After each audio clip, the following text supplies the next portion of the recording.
Your Steve Jones Show podcast is loading now. The Steve Jones Show podcast is sponsored by Purdy Insurance. Visit Purdy Insurance on Market Street in Sunbury or visit online at purdyinsurance.com.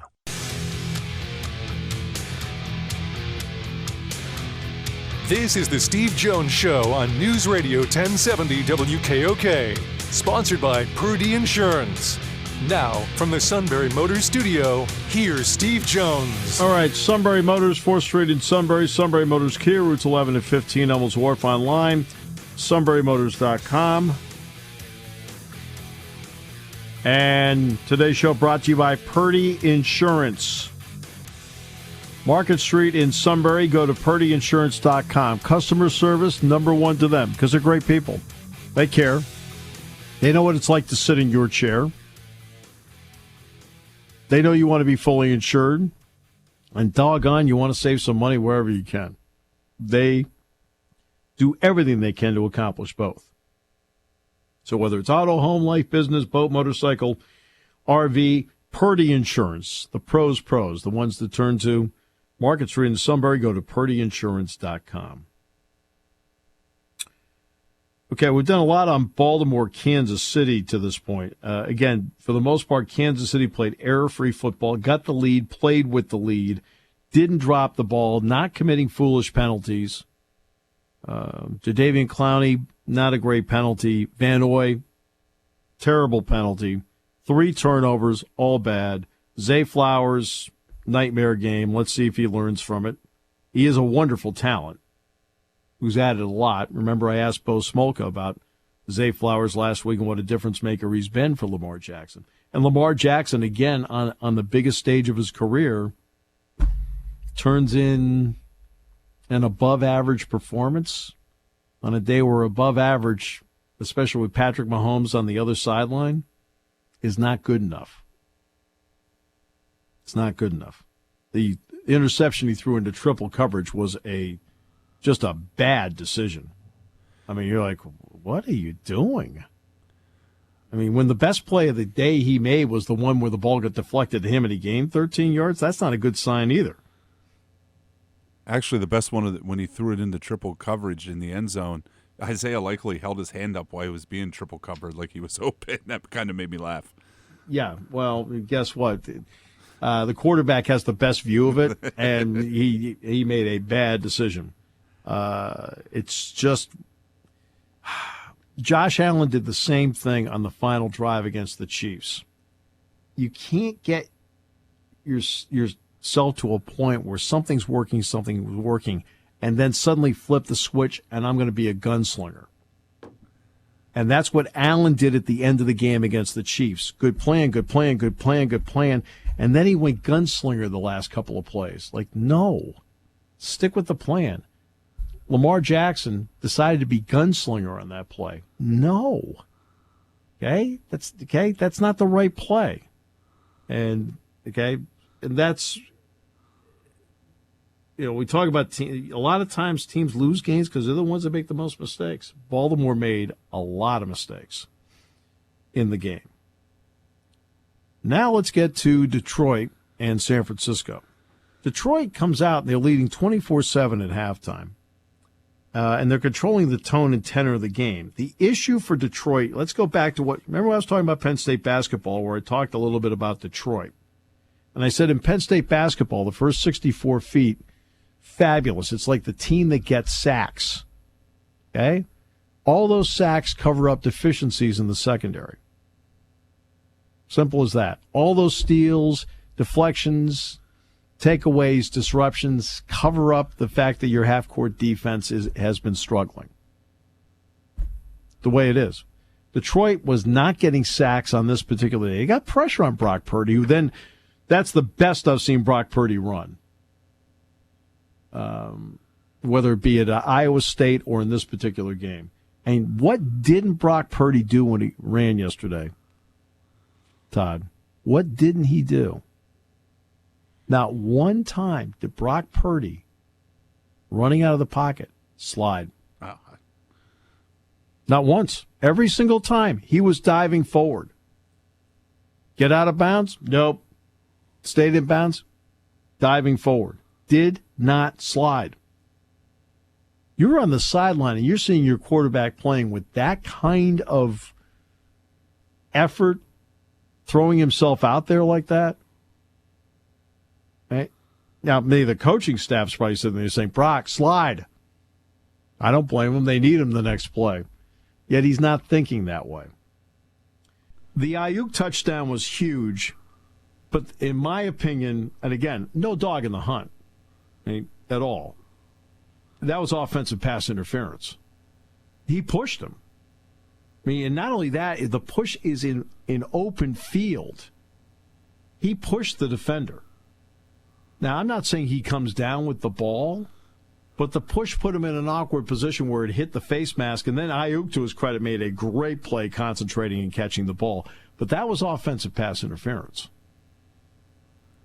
And it's in the open field. Who pushed whom? He pushed him. Okay. All right. So you catch a break there. Huge. On a great play that had a lot of emotion to it. And then the other one was the fumble by Gibbs, which was such a big moment. The 49ers had just scored. The first play from scrimmage, Goff and Gibbs, it's not the smoothest exchange. He fumbles the ball. They're at the 25-yard line. They got a touchdown out of it. That was a gigantic play, without question. I was going to say Gibson made a great play on that to punch that ball out. It might not have been the level of Snead's play on Flowers, but he did. But the ball was already loose to begin with. All right, on the exchange, you could see Gibbs was kind of like fighting himself to get the ball. All right, and you're right. Gibson punched it out, and then Armstead recovered. Gigantic play in the game. The other one was the Jair Brown play, which was huge. When Detroit ran really a well-executed flea flicker, and he's got Williams because Thomas is 3 steps off. He's got Thomas beat. And Jair came over rotating from the safety spot, and he broke the play up. That was huge because that was going to be a touchdown for Detroit on that play. And now for the 4th down calls. All right. So the first time, what struck me about the 4th down calls was above all the distance needed to go on each one of the 3. Because what you'll do on 3rd down sets up your decision on 4th down. Well, they didn't do enough, in my opinion, on the 3rd downs in these situations to have you sit there and go, So the first one, I got it, I think, because you listen, Todd, you've listened to me. Jack Ham and I do broadcasts. Well, we're always talking about, okay, let's see what they want to do here on 3rd down that might set up 4th down, because we're thinking about 4 downs too. All right, so this is not, this is not an anti-analytics rant or anything. No. This is called Common Sense Football 101. Let's talk about that. That certain situations bring with it certain decisions. All right? So the first time they're driving, they got a chance to get 3. I can see why he wanted to go for it. Would I have kicked? I think I would have, but it doesn't mean Badgley's going to make it. I know he's been making kicks, but it doesn't mean, it's an absolute. So, okay, he's going to go for it. All right, I can see he'll go for it. And then Campbell doesn't make the catch. Campbell's got to make that catch. That's one. The second one, I've got a big problem with. Okay? You are now in a position here where you're now behind 27-24. I need to right the ship. And what is it, 4th down and 3? Yeah. It was 4th and 3. I need to right the ship here. Okay? If I can get a field goal out of this, get some points, which, by the way, would be my first points of the second half, and I can tie the game with 8 minutes left, I can look at my sideline and go, okay, here we go, guys. All right. New game. 8 minutes left. Let's win the last 8 minutes. And I thought for sure after not getting the first one that this one would fall into the category. To me, the decision was like, there's no doubt in my mind I'm kicking this one. First one, I'd be like, okay, I can see why you went for it. This time I sat back and went, no, man, okay? You have to understand, right, that I'll give you a good one here. Let's take one of the great coaches of all time. And that is, of course, Vince Lombardi. Right? 1960 NFL championship game, right? The Eagles are playing at Franklin Field against the Packers. Okay? And the Eagles won the game 17-13. All right? There was a point in the game where Lombardi, in his first postseason game as a head coach, went for it on fourth down and didn't get it. And he said after the game, you get into games like these and you need to be smart and take the points as the long-term play. Oh, and by the way, had they taken the points and kicked a field goal, and I think that at that time Don Chandler was their kicker, I think. If they'd taken the points, where did the game at Franklin Field end? At the 9-yard line, remember? McNair tackled Jim Taylor at the 9-yard line. Well, guess what? If they'd taken the points earlier in the game, okay, where it would have been 17-16, guess what Green Bay needed to win the championship? At the end. A field kick. Goal. Yeah, he's exactly right. A field goal. Okay? And Lombardi said that of all the coaching he had done, at that point he says, I'm not going to make that mistake again. When I have the opportunity to get points, I'll take the points, especially at that stage of the game. Okay? Now that's from, I'd say, part of the platinum standard of coaches who lost, by the way, how many postseason games in his career? Oh, that was it? That was the one? Okay. He lost one playoff game in his career. One. And if you ask him about the biggest mistake he made, he said was not getting points earlier in the game and going for it on fourth down. And Paul Hornung, by the way, was the kicker. Hornung could do everything. Now, it doesn't mean Hornung's going to make the kick at the end of the game. But instead of ending up at the 9-yard line because I needed a touchdown to win, if they'd kicked the field goal earlier, they'd have won. And he's always said that was one of the biggest regrets he had and one of the bigger lessons he as a coach learned, that in a game of that magnitude, not a regular season game in Atlanta, not a preseason game in New Orleans, this is a playoff game. He said there are certain moments where you take the points. He says, and it was a valuable lesson I learned that day in Philadelphia. Right? So now back to this. First time through fourth down, I was like, all right, they've done it all year. I can see why. It's normal for his team. Their coach is showing confidence in them, the whole thing. Second time, though, I take the points. And I'm not saying Badgley is a lock to make it, but it was not going to be that long a field goal. I take the points at that point because right now the boat is taking on water. I need my sideline to feel some sort of energy, like we're okay, guys. We're tied. We're back on track here. And it didn't go. It didn't go. I mean, are there other reasons why they lost? Absolutely. Couldn't get to Purdy often enough. Purdy was able to keep plays alive by running the ball.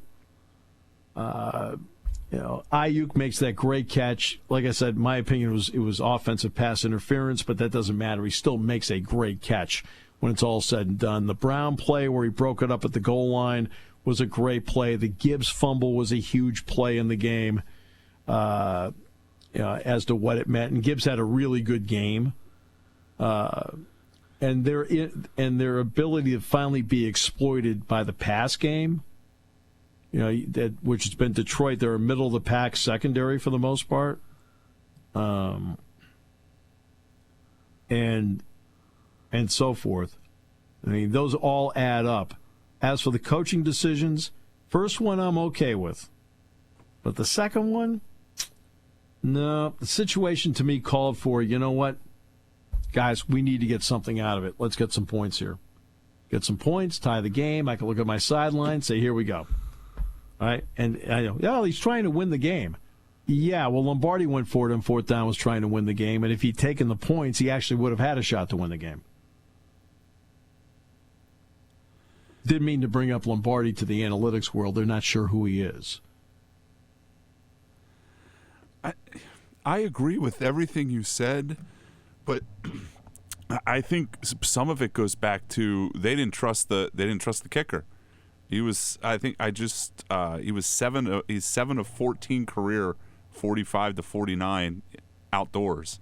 And right. That kind of goes back to if you needed to replace your kicker, maybe you get a little better kicker to be going into the playoffs than a guy you don't trust. Except yesterday he was what, 2 of 2 or was it 1 of 1, whatever it was, 1 of 1. He kicked his field goal yesterday. It was down the middle. I mean, he didn't miss a kick yesterday. I'd have given him a shot. I've got 4th and 3. I don't have 4th and a yard or a yard and a half. Where now a lot of things in my playbook are open, and. No, at that point, the second one I kick. Honestly, I was watching and I saw it was 4th and 3 and I assumed he was going to go for it. And then I kind of looked closer at the yard line and I kind of thought the same thing. Like, why don't you tie it there, Dan? Right. And again, what did I say about Badgley earlier? I said, look, he could have been wide right, wide left, could have been blocked, whatever. But I'd have rolled my dice with that one, because I think I had a better shot at points based on how the game was going at the time. This is the equivalent of the manager. Well, I use X in the 7th inning, Y in the 8th inning, and Z in the 9th inning. And that's how we got to the World Series. And in the World Series, the guy in inning 7 is doing okay. The guy in inning 8 is doing fine, and the closer's getting pounded. For whatever reason, the closers hit a slump. And it's like the manager saying, I don't care, that's how we got here. X pitches the 7th, Y pitches the 8th, Z pitches the 9th. Yeah, but Z is like slumping right now.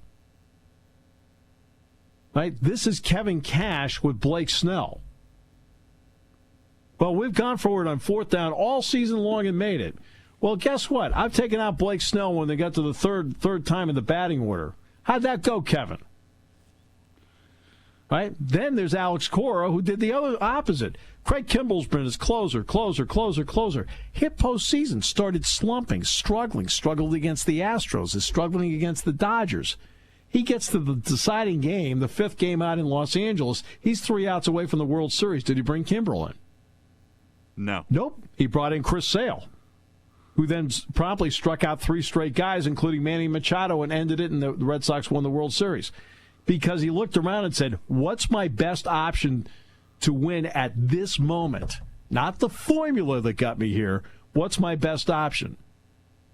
Right? Kevin Cash lost on formula. Dan Campbell, I felt, on the second 4th down play, lost on formula. And again, that's not saying Badgley's going to make it. But I would have rather, with 8 minutes to go, walked out of there tied at 27 instead of not making the play and my sidelines like on, and all the shoulders went down. And this guy has done not just a good job. Dan Campbell has done a great job with the Detroit Lions. He is a heck of a coach. He has the trust of his players. He has the respect of his players. He's made a lot of the right moves all season long to get them into this position. But each position is not an absolute. Each position has to go to conform as to how the game is playing out. And as you're watching the game play out, I've got fourth down. If it's fourth down at 1.5 yards less, I am going for it, Todd. I'm going for it. Because guess what? We've been good in that spot all year. It's really makeable. My entire playbook is open. Right? My entire playbook is open. I can do anything I want here. I can sneak it. I can run it. I can throw it. I can do anything. 4th and 3, my playbook's not open. Can't sneak it. Running it is problematic, as they found out on the goal line when they wasted a timeout running the ball. That was not a good call either. Okay? Like, that made no sense. You needed to save your 3 timeouts. Because now you can score a touchdown, kick it away, and you can use your 3 timeouts. Bang, bang, bang, if your defense can get a hold, and then you've got at least a shot at it, right? But then they ran it, and it's like, yeah, I had to use a timeout, and that killed the strategy. What are the unintended consequences? You always have to bring that into account. So you can tell in some ways there were a couple of coaching decisions made that were the first time we've been in this spot. And you're like, I'm sure Campbell probably feels strongly to this day and will continue that I should have gone for it on 4th down like I did. First time, I'm okay. All right, I can see why. All right, this is what we do. This is how we play. I got it. And they almost got it. Campbell dropped it. Or Reynolds dropped it. I think it was Reynolds that dropped it. Right? Second one, I'd have taken the points. Right? In fact, I was sure he was going to take the points at that stage, especially with the 4th and 3. I'm like, there's like 4th and like a little bit more than 3. I'm like, okay, this is a little bit. And again, Badgley can miss the kick. I got it. But I think he was bound and determined to go for it on 4th down no matter what. They didn't do enough on any of the 3rd downs to set up a 4th down that made sense. And that's the key. What do you do on 3rd down? And they didn't get close enough on the 3rd downs to then really get a defense on its heels. You know, it's 4th down, 1.5 yards. I could take Laporta. I could slip him out and just do a quick play-action fake. Right? Something like that. And then they dropped the ball. Reynolds dropped a couple of big ones. Laporta had a big drop over the middle. And San Francisco wasn't dropping balls in the second half. Played great. Purdy played really well after a mediocre first half. Purdy doesn't do anything that's outstanding. He is just somebody that has the ability in most moments to make good, solid winning plays with the people around him.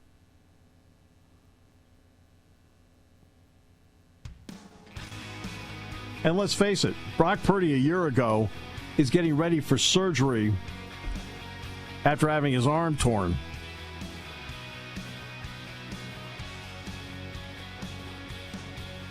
I think that's the biggest thing about him running around like that is you saw what they are without him this year and last year in that NFC Championship game. His Shanahan's heart must have been in his throat a couple times. Well, you know what? Oh, I'm sure. But you know what? It just showed me Brock Purdy wasn't really thinking about anything except what can I do to win in this moment. And I thought that was important. And I think it translated to the rest of his, and the throw he made to Juszczyk on the sideline, I mean, he should have been sacked on that play. And somehow, to his credit, he got out.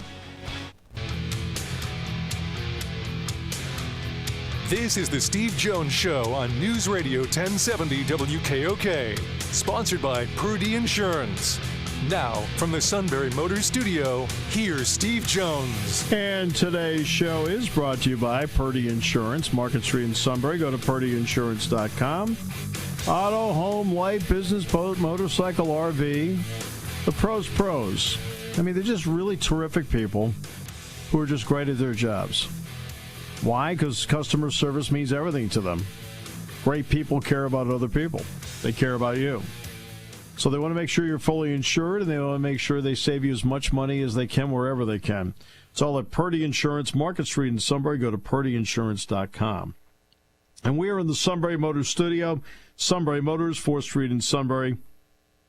Sunbury Motors Kia, routes 11 and 15, Hummels Wharf. And online at sunburymotors.com. So, by the way, just to Michael Badgley, I mean, let's be accurate on the numbers. In the last 3 years, from 40 to 49 yards, you know what his numbers happen to be? 50%. 18 to 22. 18 to 22 between 40 and 49 yards. Okay. Like I said, the first time, I'm all for it. I'm like going, okay, I can understand what we're trying to do here. Let's make a little statement here. This is what we do. This is who we are. He goes for it on 4th down 34% of the time. Yeah, okay. I sat there and went, okay, that makes sense to me. Second one, you got 7:32 to play. I can tie the game and turn this into I get 2 possessions, you get 2 possessions, let's see who wins.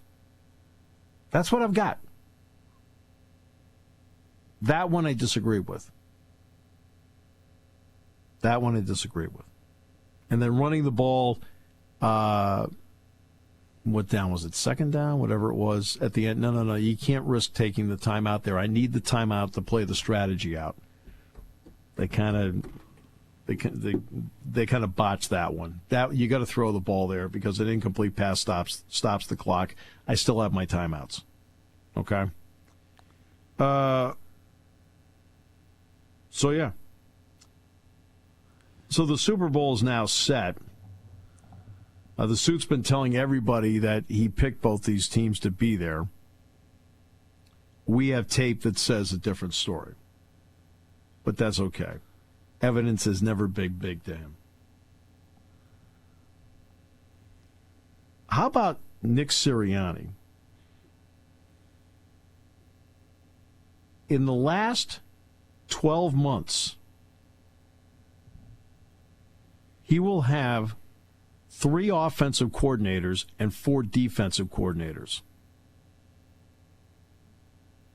Steichen, Johnson, and now Kellen Moore.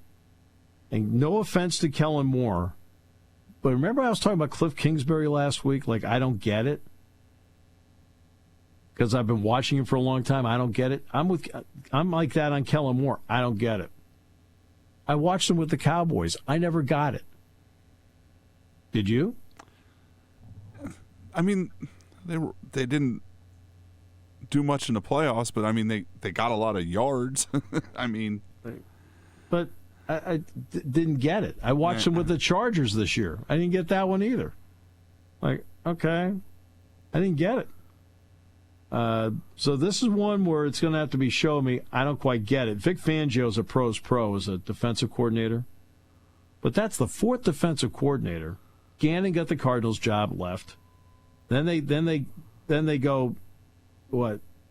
Lasai and then Matt Patricia. Now this, okay. I can tell you this. Nick Sirianni will not get an opportunity to hire a 4th offensive coordinator or a 5th defensive coordinator. Yeah, he's probably getting fired mid-season if he needs to hire new coordinators again midway through the year. Right. If he needs new coordinators, there is a bigger issue than that, and he will be the casualty, not the coordinators. He will not get an opportunity to hire a 5th defensive coordinator or a 4th offensive coordinator. So this had better work out. And we'll go from there. I mean, now, if a guy happens to leave because he gets a head coaching job, that's different. Shane Steichen did get a head coaching job. Jonathan Gannon did, much to the chagrin of many, get a head coaching job. Okay? Like, it seemed to confuse the masses that he got a head coaching job, and then he beat them. So. Well, I think a lot of people put a lot of stock in that second half performance of the Eagles defense in the Super Bowl and thinking that maybe he didn't deserve a head coaching job. Well, yeah, but again, when you have 70 sacks, oh yeah, it covers up the deficiencies of your secondary.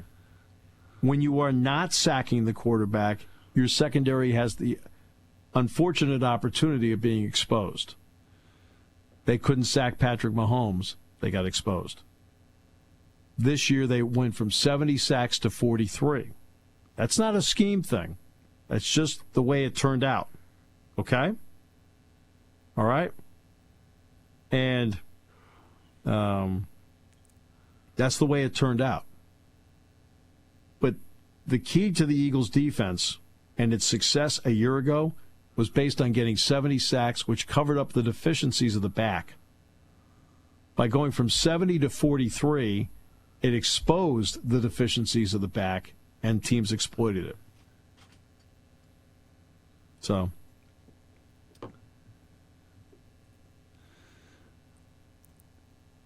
is a harsher word than exploited. I feel like exploited isn't enough to what happened to the Eagles' back seven in the last half of the season.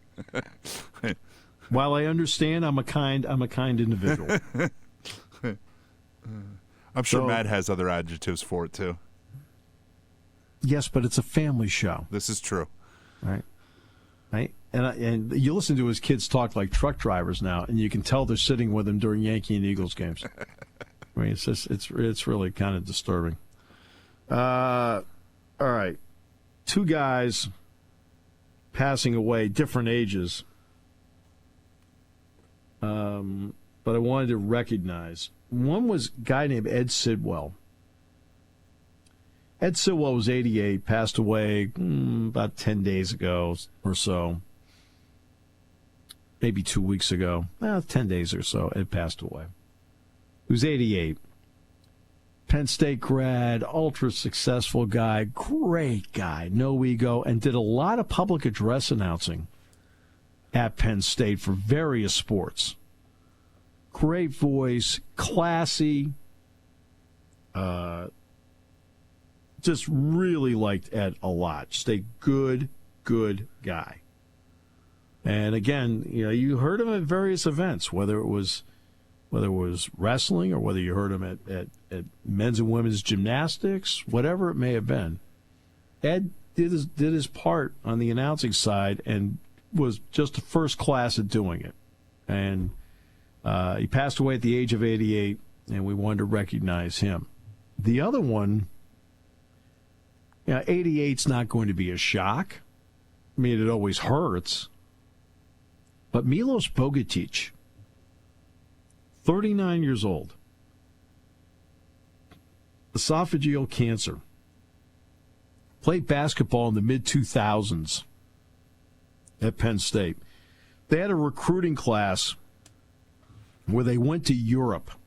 They got Niko Bradovic, three-point shooter, Milos Bogetic, 6'9" guy inside, outside player, and the other one, the third one, was from Sweden, Jonas Suotamo. Jonas ended up getting his degree in film at Penn State and now plays the role of Chewbacca in the Star Wars movies. All right? Milos was a riot. A riot.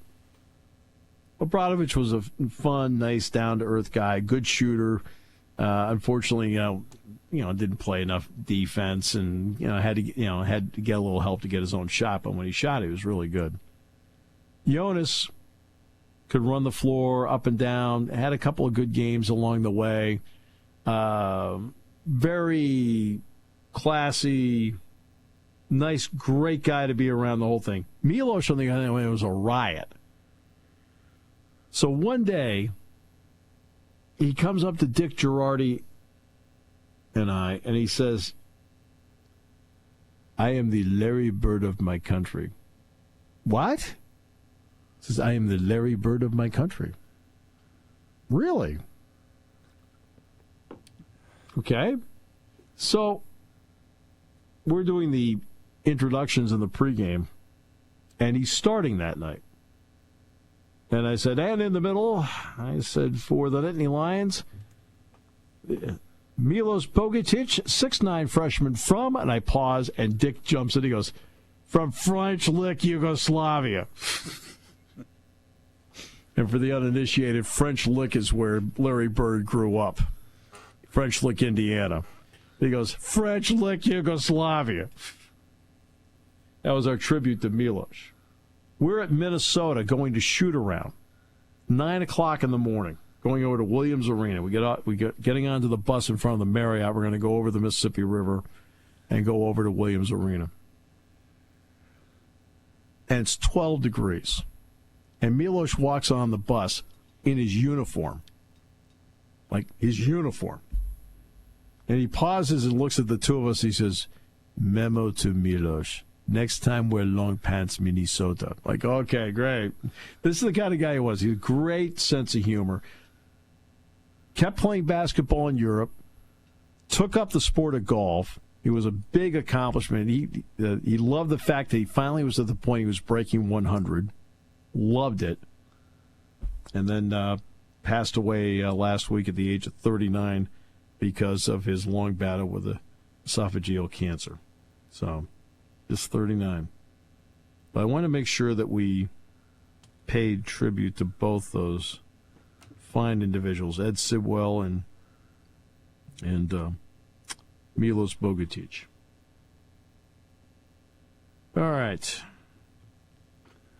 So, we talked hoops. We talked the NFL. Let's give Brock Purdy credit where credit. I want to say something about Taylor Swift. Because now, of course, there are people like, oh no, Taylor Swift is going to be in Las Vegas. Okay, I think her tour is in Tokyo. I think, if I read it right, but she's going to get there. All right. This is what bothers me about the Taylor Swift thing. What has she done wrong? Except go to the games. She's not sitting in her box, firing up a flare. Boom, I'm over here. Here I am. She's not outside the box waving a flag. Here I am. She's sitting there doing what other families of players happen to be doing. Cheering for their loved ones. That's all she's doing. And yet she's criticized for it. She's not in charge of the TV network. The TV networks elect to show her. She is not out there trying to make a spectacle of herself, telling the entire world, notice me, notice me, notice me. She's just trying to go to the game and watch the game and be enthusiastic about it with other people in the box who are enthusiastic too. TV elects to show her, but TV also elects to show every game Jeffrey Lurie. Right? How many Eagles games you watch? Does Jeffrey Lurie make camera? Every time. When you're doing a Cowboys game, does Jerry Jones make it on TV? Every time. When they do a Patriots game, do Robert and Jonathan Kraft make it on TV? Every time. Now, why do Lurie, Kraft, and Jones make it on TV every single time? Why? Well, Jerry's usually good for a reaction, but they're usually because they're the owners. Because all three of them happen to be owners that are on the television committee. Oh, that too. Oh, yes. Okay, over here in the back. You didn't think we knew? All right. Okay, so they'll show them. But we see them all the time. The reactionary shots. Look, I have no dog in the hunt. I couldn't name you a Taylor Swift song. Have I ever heard any? I have a radio, so sure. I've heard Taylor Swift songs once in a great while, and it's once in a great while. Never have seen her. Don't know in terms of the tour or anything like that. And I have no idea. All I know is that she's ultra successful. A lot of people seem to love her. And I'm like, okay. But it bothers me that she's getting criticized, and she's not doing what's she doing to get criticized? Showing up? She's entitled to show up. She's entitled to be there. Her boyfriend's playing in the game. That's fine. Just like Bethany Mahomes, her husband's playing in the game. Okay. Donna Kelsey, her son's playing in the game. I don't get it. Now, I know why the networks are showing her. Because right now, what is the coveted market that everybody's going for right now? Everybody's doing everything they can, especially in sports, to somehow get the hook into the 18 to 34 market. Why do you want 18 to 34? Because eventually they become 25 to 54, and that's the group that does the buying. So if I can get them hooked in at 18 to 34, that means I've got people 25, 54 that are already hooked in and now are starting to buy at 25 to 54, and that keeps my product going strong. That's what it comes down to. And she has a great ability through music, as an entertainer, and so forth, to draw that audience in, so the networks show her. But that's not her. She's the one getting criticized for being there. I don't get it. It's the networks that want to show her. That's fine. Okay, they show her. But she's not out there waving like, I'm over here. She's just watching the game. And yet she gets criticized for it. And again, I can't name her music. I've never seen her perform anything. It's just, but if somebody just sits back and looks around and says, okay, I don't understand why they keep criticizing this person. What's she doing wrong? Like, what's she doing wrong? It seems like existing. Yeah, I mean, she's showing up to show support. Well, that's fine. She's entitled to do that.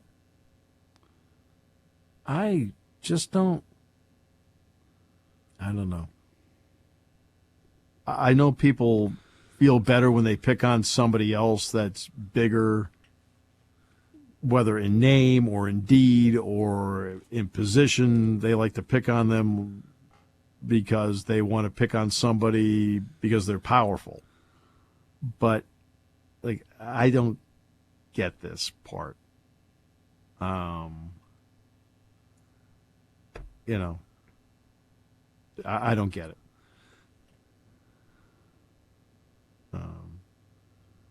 That's me.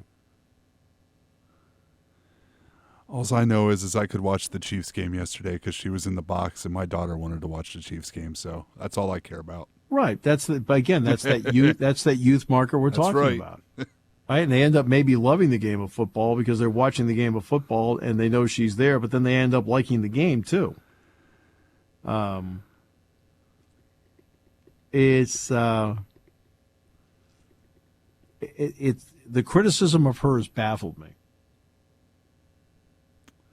I sat back and go, okay, well, why is it doesn't matter. The TV networks are the ones that elect to show her.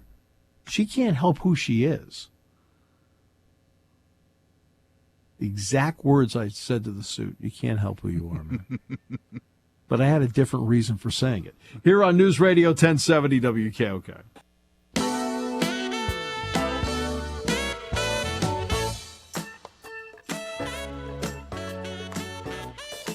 All right. It's road week. I'll be in here tomorrow in the studio. Then Wednesday's show is going to be at Rutgers. Back here Thursday, Friday. It sounds like we're leaving for Indiana at 11 in the morning. So when they could get that's when they can get the plane. You'd be amazed how they don't have like 8 planes circling over around the airport and we just pick one and go. It just doesn't work that way. Seems like that would be easier. You're darn right it would be. Woo. I wish it was like that. Rutgers, 13.1 offensive rebounds per game. A critical part of their offense is the missed shot. That's not the way I'd build one, but that's just the reality of it. They played Purdue tough yesterday. Purdue has this big guy. He's pretty good. I don't know if you've heard of him. A little bit.